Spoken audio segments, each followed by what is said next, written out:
제목이 그 무렵 누군가라는 작품이고요. 네. 그 무렵 누군가. 이게 네, 단편집이죠? 단편집입니다. 네. 히가시노 게이고의 단편집인데 8편이나 들어있어요. 근데 예. 그렇게 뭐 두꺼운 단편집은 아닌데 336페이지짜리니까 그러면 뭐 단편보다는 조금 그러니까 긴 단편들이다 생각을 해야 되겠네요. 긴 단편이요. 좀 네. 그래도 좀 짧죠. 8편이니까. 8편이나 들어 예. 있으니까. 그러니까 뭐 한 2, 30페이지 정도? 30페이지. 예. 30페이지면 짧은 거네요. 예. 그렇죠. 30페이지 정도. 맞아요. 적당합니다. 단편으로서. 네. 근데 이 히가시노 게이고는 원래 이제 장편에 강점이 있는 작가인데 그렇죠. 단편도 잘 써요. 아주 꽤 많이도 어 썼고요. 그러면 저희도 좀 소개를 하지 않았나요? 단편들도? 단편들 굉장히 많이 소개했죠. 뭐 그렇죠. 거의 예. 다 했을 겁니다, 아마. 네. 그 무렵 누군가. 이게 일본에서 언제 나온 건가요? 예, 2011년 1월 달에 나왔고요. 네. 이게 지금 현재 2022년 말 현재 네.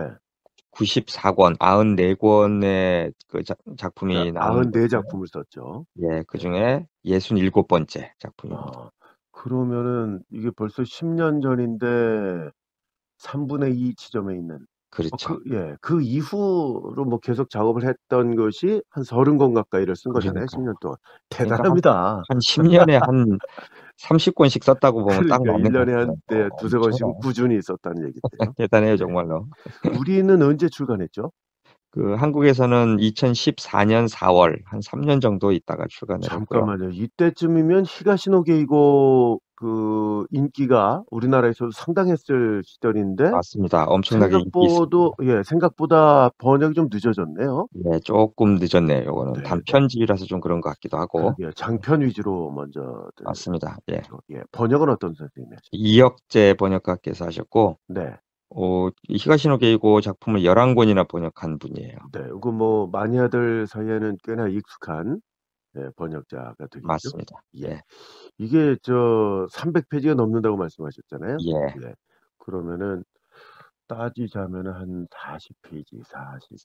40페이지. 그러니까 아주 30-40 짧은 것들은 아니네요. 지점이죠. 보니까, 네. 예. 그러게요. 저는 이제 그걸 강조했는데 그러네요. 바로 면박을 주셔 가지고 제가 좀 당황하긴 했는데. 뭐 생각해보니까 짧은 네. 것들은 아니네요. 뭐 처음 있는 일도 아니고 뭐 괜찮습니다. 이 단편집 8편 가운데 좀 특별한 단편들이 있다고요?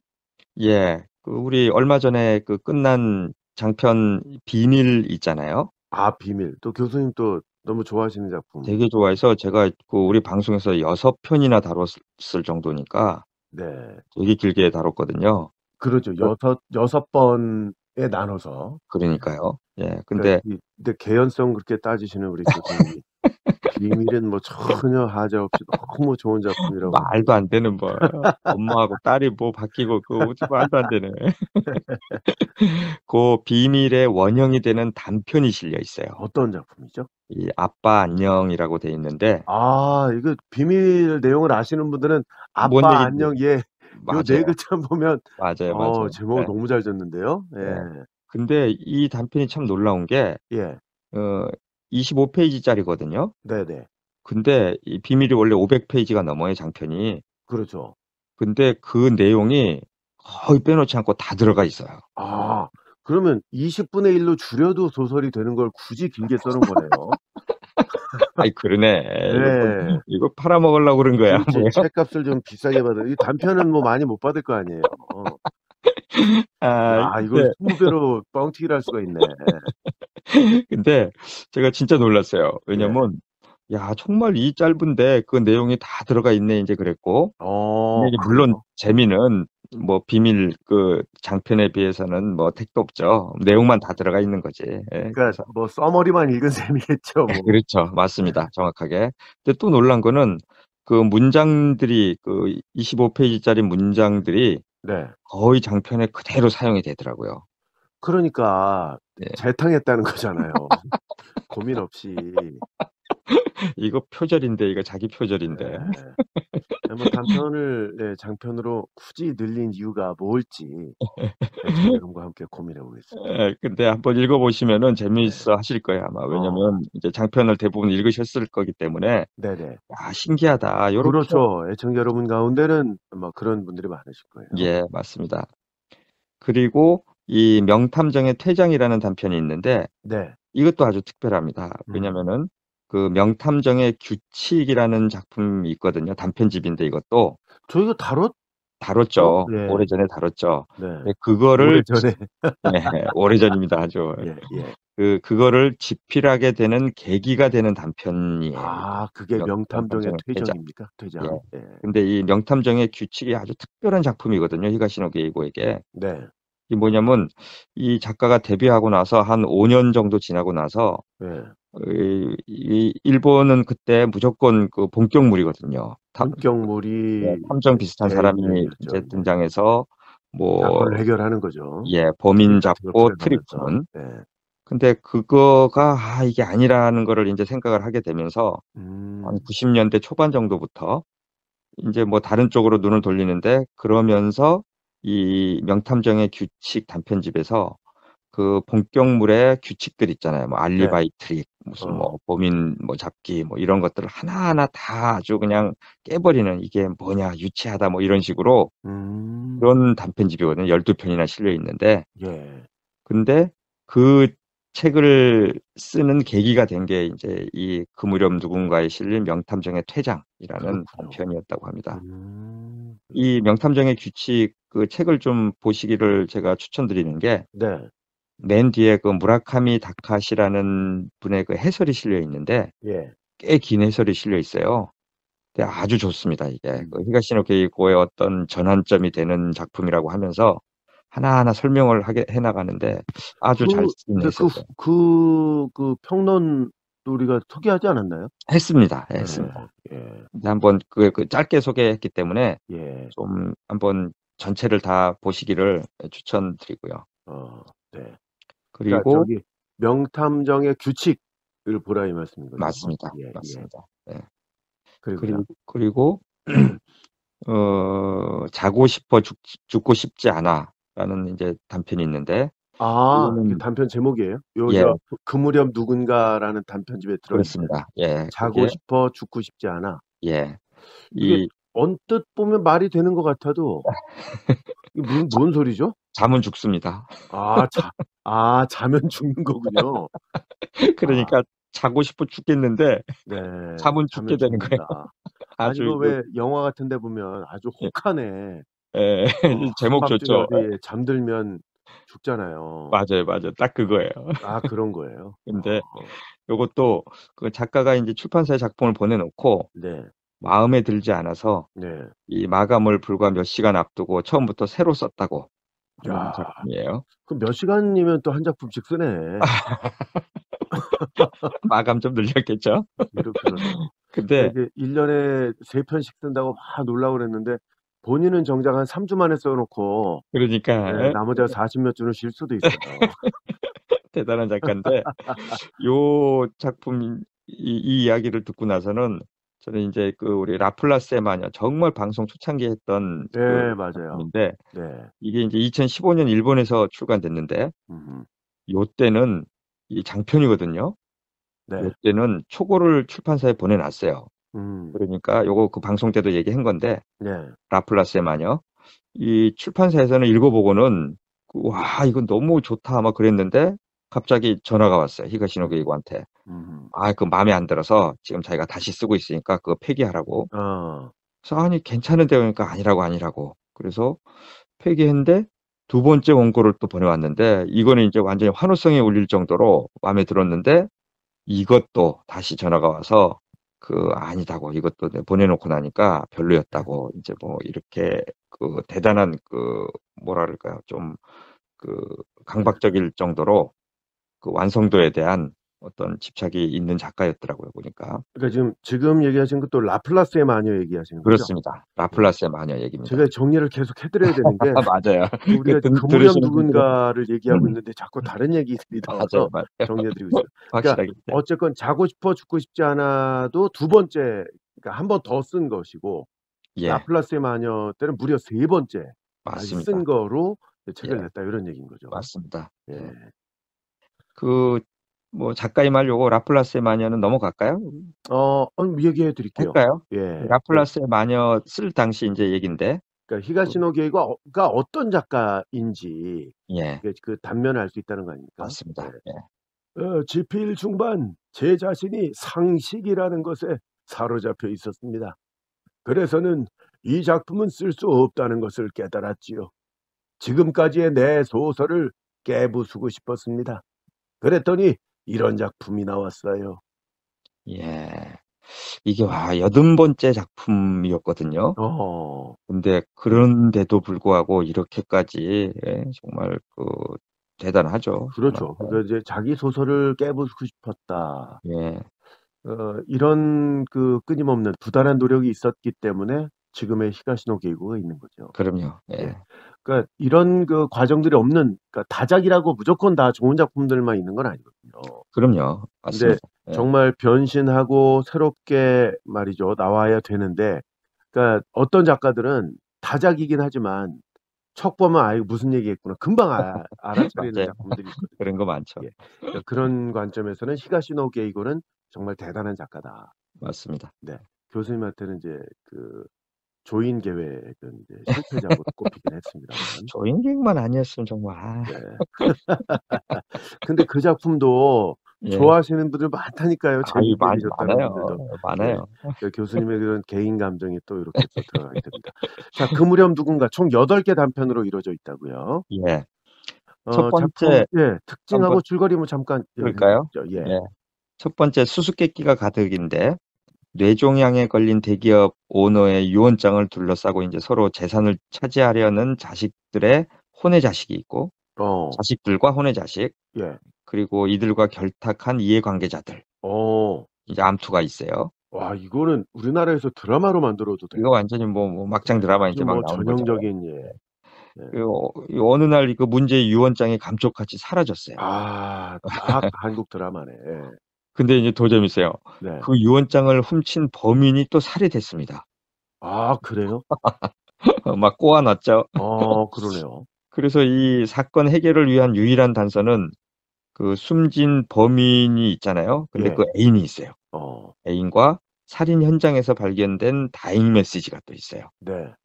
그러니까 아주 재밌게 이제 그 전개가 되는데 이 뭐 유산 상속을 둘러싼 치정, 살인 뭐 이런 것들이 네. 아주 드러나고 그 당시 또 그 일본이 아주 그 버블 경제 때거든요. 그게 네네.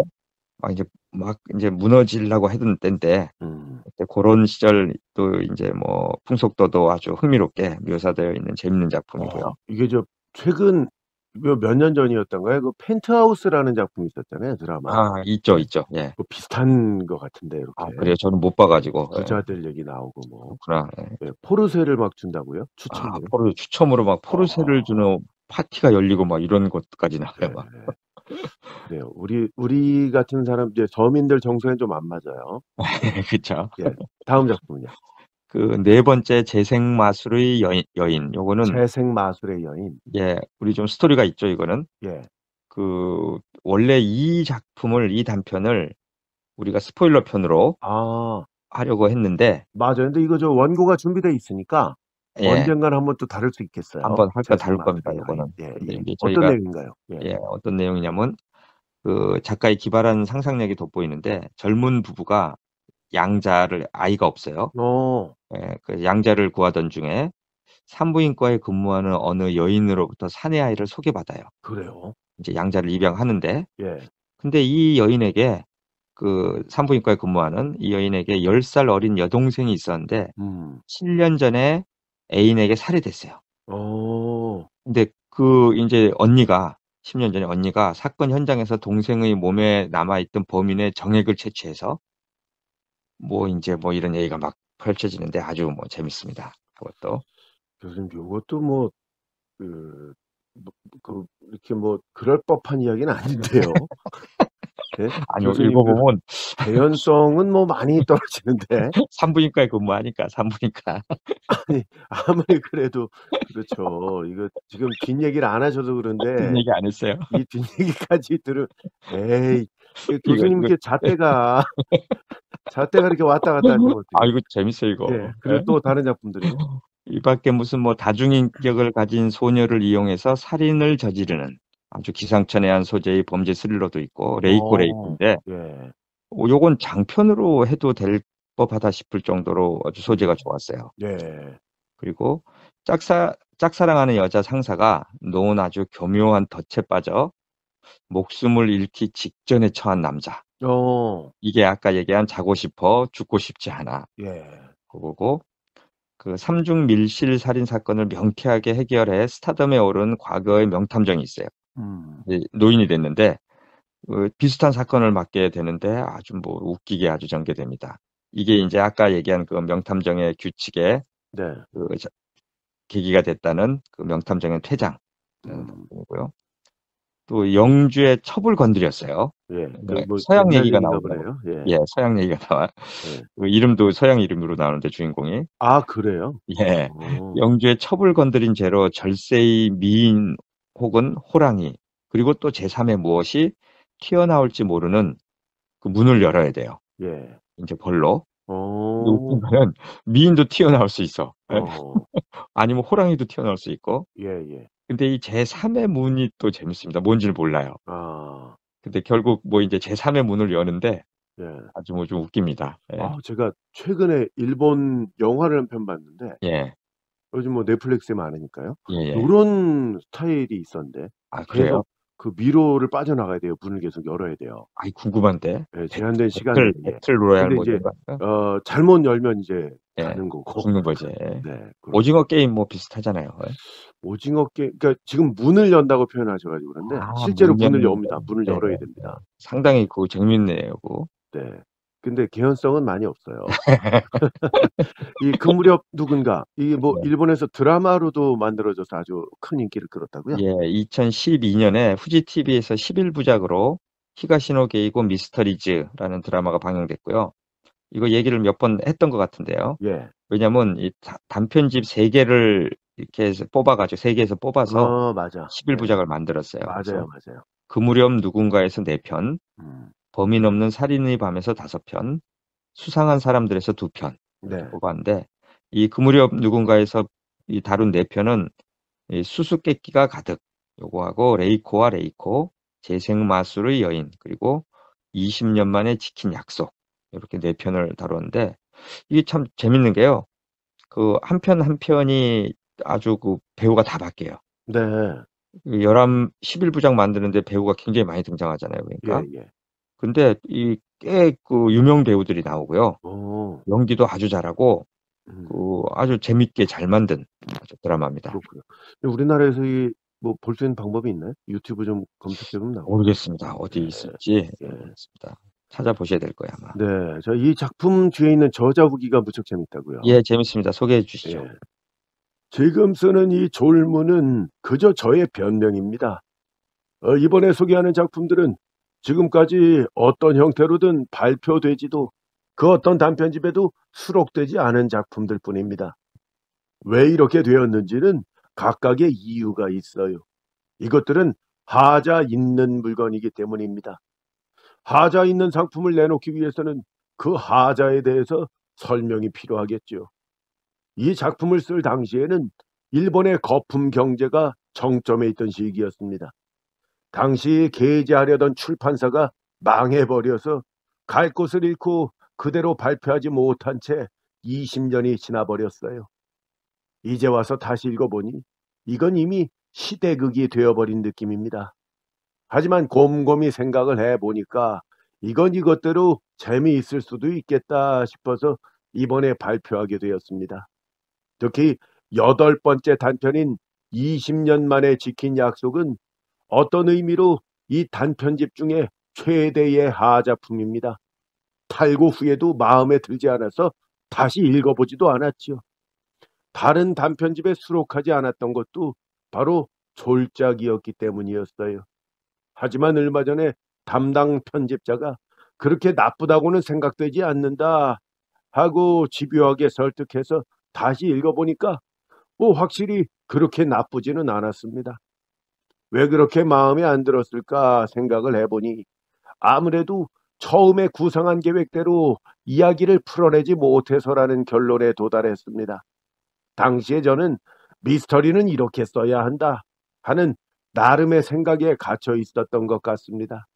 근데 20년 만에 지킨 약속은 그런 설정에 미흡했던 모양입니다. 예. 예. 아유, 이런 아주 재밌죠. 예. 근데 어쨌건 그 최대 하자품이라고 했던 20년 만에 지킨 약속을 굳이 스포일러를 하시는 거 아니에요? 그거를 합니다. 왜냐면은 예. 아이 그렇지 않아요. 절대 그 하자 있고 이 보니까 이제 작가가 네. 뭐 겸손하다 그럴까? 뭐 좀 그런 솔직하다 그럴까? 그런 게 있는데 절대 제가 네. 보고 여러분들도 뭐 판단은 그렇죠. 애청자 여러분들께서 그럼요. 들으시면 예. 되겠어요. 절대 그렇지 바로 않고 다음 예. 시간에 저 스포일러 편이 방송이 되겠습니다. 맞습니다. 근데 교수님 상당히 끝으로 네. 이 재밌는 게 네. 저는 이제 요걸 보고 그 작가의 솔직함에 이제 놀란 거예요. 왜냐면 아, 네. 하자 있는 물건이라고까지 어. 할 정도로 본인 작품에 대해서 네. 그렇게 뭐 표말을 했는데 음. 절대 그렇지 않습니다. 예. 네. 교수님 끝으로 그 예. 무렵 누군가 총평해 주시고 맺겠습니다. 예. 이 작가 후기 금방 말씀드린 것처럼 이제 하자 있는 물건이라고 했는데 네. 절대로 그렇지 않습니다. 겸손의 의미라고 생각하고요. 네. 뭐 아주 뛰어난 단편들은 아니지만 그래도 각각의 단편들이 이 창의적이고 재미도 있었습니다.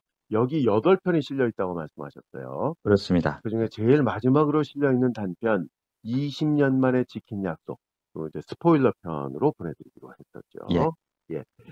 저희가 이제 단편집을 스포일러 편 보내드릴 때는 단편집이니까 전체가 아니고 한 편 정도니까 책을 읽지 않으셨어도 편안하게 들으십시오라고 이제 말씀드리는데 이것도 뭐 개인적인 생각이니까 맞습니다. 나 이것도 나 듣고 저 읽고 들을래 하시는 분들은 이제 청취를 멈추시고 읽으신 그렇 다음에 다시 들으시면 되겠습니다. 그렇습니다. 자, 그럼 시작을 해볼까요? 예. 데루이코와 아사코는 같은 회사 선후배 사이다. 회사 내 테니스 동아리에서 친해졌고 서로 호감을 느껴서 사귀게 되었고 시간이 흐르자 데루이코는 당연히 아사코에게 결혼하자고 프로포즈를 했다. 좋은 타이밍이었다. 하지만 데루이코는 한 가지 조건을 내걸었다. 결혼은 하지만 아이는 낳지 말자는 조건이었다. 아사코가 왜냐고 묻자 그냥 예전부터 그렇게 정했다고 한다. 아사코는 이 남자를 좋아했다. 하지만 애를 낳지 말자니. 집에 돌아와 곰곰이 생각한 후에 아사코는 데루이코의 프로포즈를 받아들였다. 아사코도 애가 없어도 괜찮다고 생각을 했고 무엇보다 직장 생활을 계속하고 싶었다. 그렇게 결혼 후 6개월간은 행복한 나날이었다. 같은 회사에 함께 출근한다는 것도 좋았다. 하지만 갑자기 남편 데루이코가 캐나다로 발령을 받았다. 할 수 없이 아사코는 퇴사를 했다. 그리고 캐나다로 남편과 함께 떠났다. 캐나다에서의 생활은 좌충우돌의 연속이었다. 언어와 문화가 다른 곳에 적응하기란 쉬운 일이 아니었다. 하지만 그것도 시간이 흐르면서 차차 적응해 갔다. 아사코는 매일 남편을 기다리며 저녁을 준비하는 생활을 계속해 나갔다.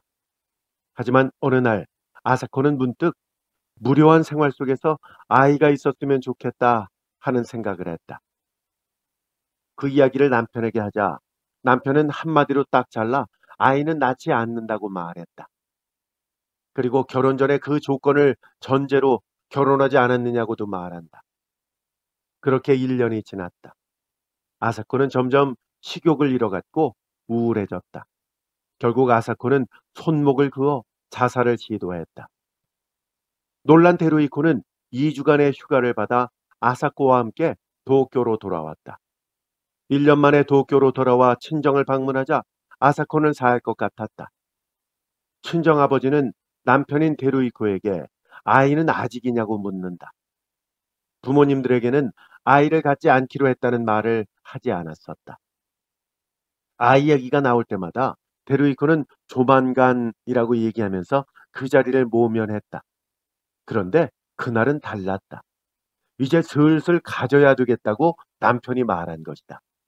아사코는 놀랐다. 데루이코가 이렇게 답한 것은 처음이었기 때문이다. 그날 밤 침대에서 데루이코가 내일 시골에 내려갔다 와야겠다는 말을 아사코에게 한다.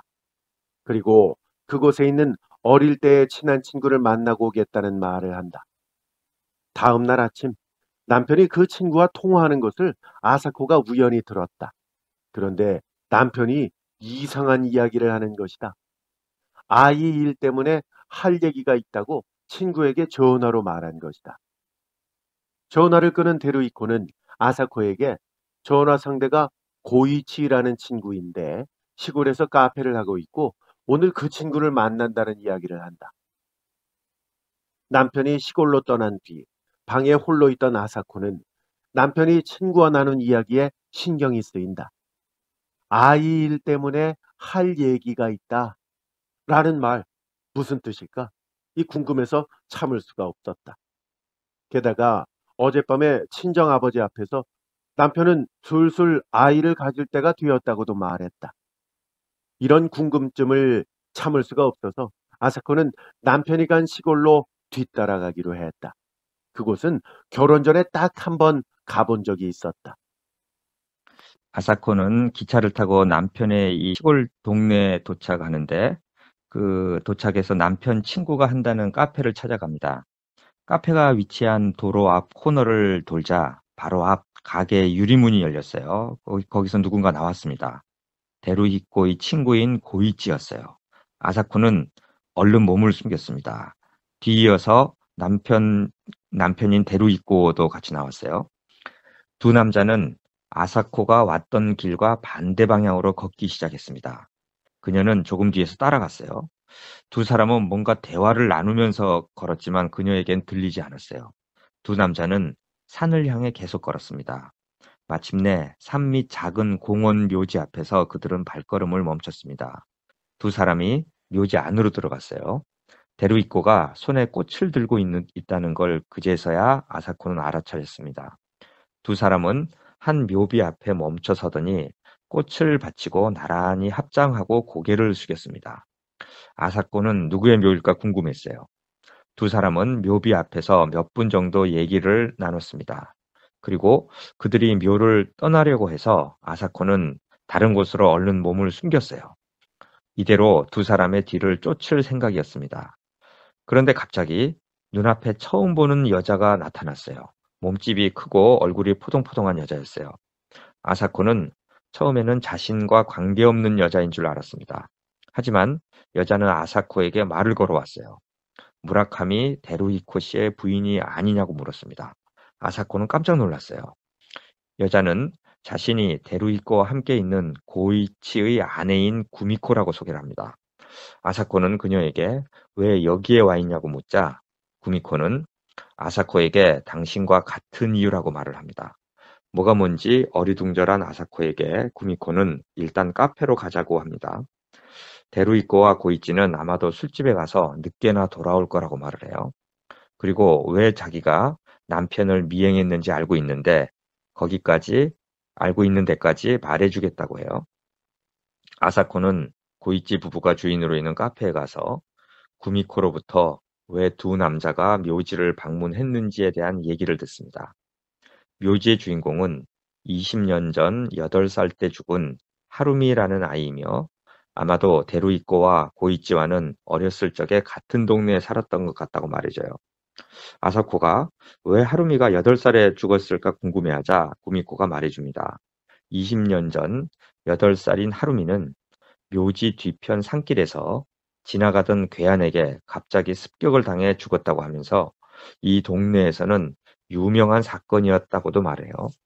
범인은 곧 붙잡혔고 범인의 진술에 의하면 비가 오는 날이었는데 묘지 근처를 지나가는 도중에 빨간 우산을 쓰고 있는 하루미를 발견하고 성폭행하려는데 하루미가 반항하자 목을 졸라 죽였다는 것이에요. 구미코는 이런 놀라운 이야기를 해주며 자신도 3년 전에 처음 이 사실을 알았다고 해요. 남편이 가끔 자신 몰래 하루미의 묘지에 갔다 오는 것을 알고 하루미의 이름을 검색하다가 뉴스를 보고서야 알았다는 것이에요. 이 말을 들은 아사코는 혹시 구미코 당신도 남편이 아이를 갖지 않는 것을 조건으로 결혼했냐고 물어보자 구미코는 놀라며 그렇다고 고개를 끄덕입니다. 그리고 구미코에 의하면 자신의 남편은 평소에도 아이를 보면 불안해한다고 말하면서 밤에 잠을 잘 때도 자주 가위에 눌린다고도 얘기해요. 이런 이야기를 주고받은 두 여자는 남편들의 행동이 아무래도 하루미의 죽음과 관련이 있는 것 같다고 결론을 내립니다. 그런데 구미코가 하루미의 집이 오래전에 이웃 동네로 이사를 갔는데 그 집 주소를 알고 있다고 말하면서 아사코에게 집 주소를 줍니다. 이런 얘기를 듣고 구미코의 카페에서 나온 아사코는 그날 밤 동네 호텔에서 잠을 청하지만 남편의 일 때문에 잠을 좀처럼 이루지 못합니다.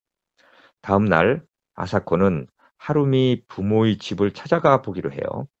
차를 렌트해서 1시간 정도 떨어진 하루미의 아버지인 니시노 씨의 주소를 힘들게 찾아갑니다. 하루미의 부모인 니시노 씨의 집에 도착해서 이름을 불러보지만 아무 대답이 없었어요. 할 수 없이 돌아 나오려는데 갑자기 나이든 할머니가 집안에서 나타나요. 아사코가 니시노 씨 부인 되시냐고 묻자 할머니는 아사코를 말없이 쳐다보더니 갑자기 맨발로 뛰쳐나와서 아사코의 손을 잡고 눈물을 흘립니다. 그리고 할머니가 아사코에게 잘 돌아왔다고 아주 허우적거리면서 말해요. 아사코는 이 할머니가 하루미의 어머니가 틀림없다고 확신을 해요.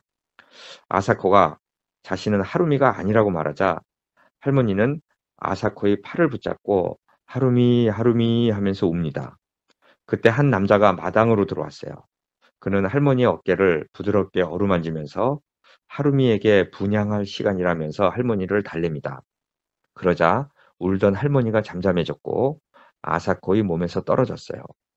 할머니를 집 안으로 보낸 뒤 남자가 아사코를 보면서 당신은 누구냐고 묻습니다. 아사코가 자신은 데루히코의 아내라고 소개하자 남자는 깜짝 놀라는 얼굴을 한 채로 함께 안으로 들어가자고 말합니다. 이 남자는 하루미의 아버지였고 할머니라고 여긴 여자는 하루미의 어머니였어요. 하루미의 어머니는 하루미를 잃고 나서 20년 동안 정신 나간 상태가 되어서 폭삭 늙어버린 것이었어요. 니시노 씨는 자신들은 하루미를 잃고 나서 큰 충격에 편히 살 수가 없었다고 말합니다. 특히 하루미의 엄마는 하루미를 무척이나 예뻐했기 때문에 더 큰 충격을 받았다고 말해요. 이런 이야기를 듣고 난 아사코는 자신이 니시노 씨를 찾아온 이유가 남편이 아이를 갖지 않으려는 것과 남편이 어제 이곳에 와서 하루미의 묘지를 방문한 이유가 하루미의 죽음과 관련이 있는 것 같아서 찾아왔다고 말합니다. 아사코의 얘기가 끝나자 니시노가 말했다. 데루이코와 고이치는 말이죠. 착한 아이들이었어요. 근방에 나이 어린 소녀가 없어서 두 사람이 하루미의 친구가 돼 주었지요. 감긴 눈 사이로 눈물이 흐르는 걸 아사코는 보았다. 그 순간 그가 10년은 더 늙은 것처럼 느껴졌다. 아, 맞다. 그걸 보여드리지요. 그는 눈을 뜨고 일어나서 찻장 서랍을 열었다. 그가 가져온 것은 수십 장의 엽서였다. 모두 데루이코가 보낸 것이다. 엽서에 찍힌 도장을 보니 10여 년 전부터 최근까지 이어지고 있었다. 최근 것은 캐나다에서 보낸 것이었다. 아사코는 몰랐다. 잘 지내십니까? 이제 여기 생활에도 익숙해졌습니다. 일은 일본에서보다 힘들지 않아요. 아저씨는 어떠신가요? 아줌마가 빨리 쾌유하시길 빌고 있습니다. 라는 내용이었다. 참 착한 녀석들입니다. 그 사건 이후 계속 우리를 생각해 주었거든요. 우리에게 아이는 없지만 참 감사한 일이었습니다. 니시노의 말을 들은 아사코는 그렇다면 남편이 도대체 무엇을 감추고 있느냐고 니시노에게 묻는다. 아사코의 갑작스런 질문에 니시노는 입을 다물었다. 주저하는 듯 몇 번이고 눈을 깜빡였다. 그때 전화가 울렸다. 전화를 받고 돌아온 니시노 씨는 재미있군요. 호랑이도 제 말하면 온다더니 데루히코에 전화입니다. 지금 여기로 오고 싶다고 하더군요. 아사코는 깜짝 놀라며 일어서려고 했지만 니시노가 웃는 얼굴로 말렸다. 부인께서는 숨거나 피할 필요는 없어요. 그는 이곳으로 오지는 않거든요. 역 부근 카페에서 만나기로 했으니까요. 아사코는 그의 얼굴을 쳐다보았다. 근데 그 카페에는 부인이 가시지요. 니시노가 말했다. 아마 놀라겠지요. 어떤 식으로 설명할지는 부인의 자유입니다. 다만 앞으로는 여기에 오시면 안 됩니다. 남편과 함께 도쿄로 돌아가세요. 그리고 도쿄에 도착하면 이걸 남편에게 보여주세요. 니시노는 봉투 하나를 아사코에게 내밀었다. 그리고 이 봉투를 남편에게 보여주면 모든 게 잘 풀릴 거라고 말한다. 결국 남편이 기다리는 카페에 니시노 씨가 아닌 아사코가 나갑니다. 아사코를 본 데루이코는 깜짝 놀라요. 아사코는 데루이코에게 그간 있었던 일을 다 얘기합니다. 하지만 니시노 씨가 준 봉투 얘기는 하지 않고 니시노 씨가 우리 부부가 도쿄로 함께 돌아가라고 했다는 말을 전해요. 이 말을 들은 남편은 실망한 채 친구인 고이치에게 전화를 해서 아저씨가 만날 생각이 없다는 말을 해요. 그리고 두 사람은 도쿄행 기차를 탑니다. 기차에서 데루이코는 아사코에게 자신은 결혼할 자격이 없는 사람이었다고 말하면서 처음에 결혼 전제 조건으로 아이를 낳지 말자고 한 것도 자신의 잘못이었다고 말해요. 이 말을 들은 아사코는 남편에게 니시노 씨가 전해준 봉투를 건넵니다. 데루이코는 니시노 씨가 이 봉투를 주라고 했다는 말에 놀라며 서둘러 봉투를 열어봤어요. 안에서 나온 건 한 장의 종이였습니다. 낡아서 누렇게 변색돼 있었어요. 종이를 바라보던 데루이코의 손이 가늘게 떨리고 있었어요. 그는 손으로 얼굴을 비벼댔고 몇 번이고 머리를 흔들었습니다. 그리고 혼잣말로 말도 안 되는 착각을 하고 있었다며 우리들은 20년 동안이나 멍청한 짓을 했다고 중얼거립니다. 그리고 자리에서 번쩍 일어나면서 다음 역에서 내려서 아저씨에게 돌아가자고 아사코에게 말합니다. 두 사람은 다음 역에서 내려 돌아가는 기차를 타고 다시 니시노 씨가 사는 곳으로 향합니다. 역에 도착하니 친구인 고이치 부부가 기다리고 있었어요. 데루이코가 고이치에게 아까 내린 역에서 전화로 봉투에 있던 내용을 얘기했었습니다. 고이치는 아까 한 얘기가 정말이냐고 물었어요. 그러자 데루이코가 내민 봉투의 내용을 고이치가 보게 되는데 고이치의 반응은 조금 전 데루이코와 같았어요. 전화로 미리 얘기를 들었을 텐데도 한동안 입을 열지 못했습니다. 아사코는 아직 그 종이에 어떤 내용이 적혀 있는지 모릅니다. 남편이 나중에 설명해 줄게 라고만 말했어요. 네 명은 역 앞에서 택시를 타고 니시노 씨의 집으로 향합니다. 집 안에서 나타난 니시노 씨는 그들을 보고 조금 놀란 표정을 지었어요. 하지만 이내 온화한 웃음으로 변하더니 다들 모였다고 하며 익살스럽게 웃었습니다. 모두 모인 자리에서 데루이코는 아사코에게 고백을 했어요. 20년 전 그날 정신이 이상한 남자에게 하루미짱은 살해가 됐다. 그 남자가 왜 묘지로 갔고 어떻게 하루미짱을 죽였는지는 경찰 수사로 대부분 밝혀졌다. 하지만 마지막까지 밝혀지지 않은 게 있었는데 그것은 왜 그날 하루미짱이 거기 갔느냐는 것이라고 말을 합니다. 아사코가 침을 꿀꺽 삼켰습니다. 데루이코는 이어서 말했어요. 물론 경찰에서도 그 부분을 조사했지만 결국 밝히지 못했다. 그런데 그 비밀은 데루이코와 고이치 두 사람만이 알고 있는 것이었다. 20년 전 그날 데루이코와 고이치 그리고 하루미는 같이 나비를 잡으러 산에 가기로 전날 약속을 했었다. 내일 오후 3시에 묘지 뒤로 집합하기로 약속을 했는데 하지만 다음날 비가 내렸어요. 데루이코와 고이치는 학교에서 하늘을 보며 오늘은 가지 말자고 했다. 하지만 그 자리에 하루미는 없었다. 두 사람은 서로 상대방이 하루미에게 연락할 거야 라고 대수롭지 않게 생각해 버렸다. 그래서 하루미는 오지 않을 두 사람을 빗속에서 계속 기다렸던 것이다. 그러다가 지나가던 나쁜 놈에게 당한 것이었다. 그런데 하루미가 늦게까지 돌아오지 않자 하루미 엄마가 데루이코와 고이치에게 하루미 못 봤냐고 물어왔는데 두 사람은 덜컥 겁이 나서 자신들은 모른다고 거짓말을 했던 것이었어요. 범인이 잡힌 뒤에도 두 사람은 진실을 말하지 않았고, 그리고 그 이후로 오랫동안 아저씨 아줌마에 대한 죄책감에 괴로워했습니다. 솔직히 털어놓고 싶었지만 용기가 없었던 것이에요. 그래서 데루이코와 고이치 두 사람 다 자신들의 결혼 조건으로 아이를 낳지 말자고 했고, 자신들의 잘못에 대한 보상이었다고 말을 합니다. 두 사람 다 어떤 형태로든 벌을 받아야 했다고도 말을 해요. 그런데 기차에서 아저씨가 전해준 봉투의 내용을 보고 깜짝 놀란 것이었어요. 봉투의 내용에 대해 니시노 씨가 직접 말해줍니다. 우리는 결코 너희들을 원망하지 않았어. 정말이야. 어린 시절에는 여러 가지를 경험하지. 친구들과 약속했는데 가보니까 나 혼자 왔더라는 경험도 하고, 누구라도 그런 경험이 있는 거야. 그런 식으로 어린은 배우고 성장하는 것이지. 너희들이 쓸데없이 고민한다는 걸 알고 오해를 풀어줘야 되겠다고 생각을 했어. 그래서 그걸 아사코 씨에게 준 거야. 데루이코가 봉투에서 종이를 꺼내 바닥에 펼쳐놓았다. 하루미는 조숙해서 그때부터 이미 일기를 쓰기 시작했지.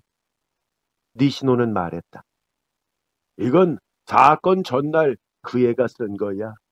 범인이 잡히고 한참 뒤에야 발견됐지. 하지만 새삼스럽게 공개할 필요는 없을 것 같아서 내내 서랍에 넣어두었던 거야. 이 말을 들은 데루이코는 이 봉투의 내용을 보고 아저씨가 우리가 저지른 일을 일찌감치 알고 계셨다는 것을 깨달았다고 말한다. 니시노는 그래 그래 하며 몇 번이고 고개를 끄덕였다. 아사코는 종이를 집어들었다. 그건 초등학교 저학년용 원고지였다. 거기에는 커다란 글씨로 다음과 같이 적혀 있었다. 내일은 테루짱하고 코짱하고 나비 잡으러 간다. 3시.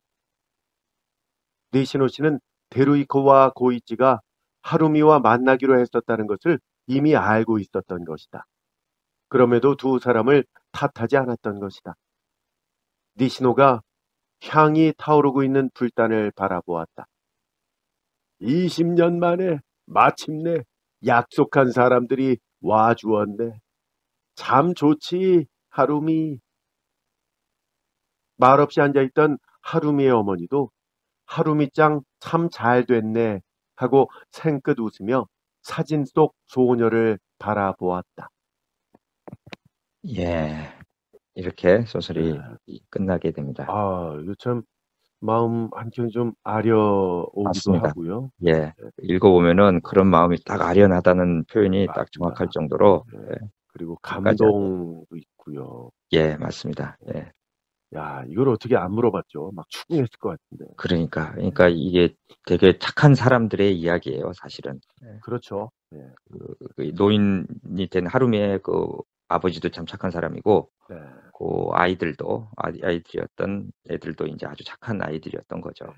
뭐 그렇게까지 뭐 하자품은 아닌데 또 히가시노 게이고는 맞아요. 읽고 제가 상당히 감동한 단편이었거든요. 그렇죠. 근데 본인은 아주 뭐 최악이었다 뭐 그런 얘기 했으니.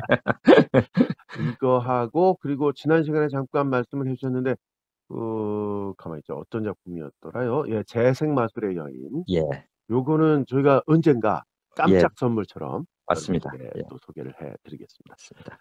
오늘 수고 많으셨고요. 예. 다음 시간에 어떤 작품 합니까? 예, 다음 시간에는 우리 이 또 특별하다면 특별한 작품인데, 네. 그 다카시 가스이코의 그 붉은 기억 뭐 몇 번 소개했잖아요. 이 앞에서 3번이나. 교수님이 다카시 가스이코의 아주 빅 팬이 되셨죠. 맞습니다. 예. 그 붉은 기억 단편집 안에 있는 네. 이제 머나먼 기억 4번째 단편인데 머나먼 기억을 이제 스포일러 편으로 좀 소개를 해드리고 싶습니다. 스포일러 편이 2편인가요? 2편입니다. 방송입니까? 네.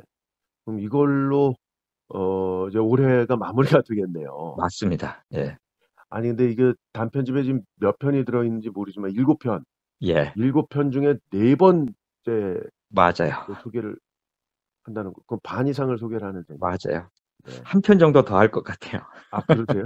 예. 근데 저희가 이거 뭐 시차를 둔 것이고, 맞아요. 네. 그리고 이게 책이 나온 지 꽤 오래됐잖아요. 아주 오래됐습니다. 네. 절판됐다고 하셨던가요? 절판됐어요. 예. 아, 그렇군요.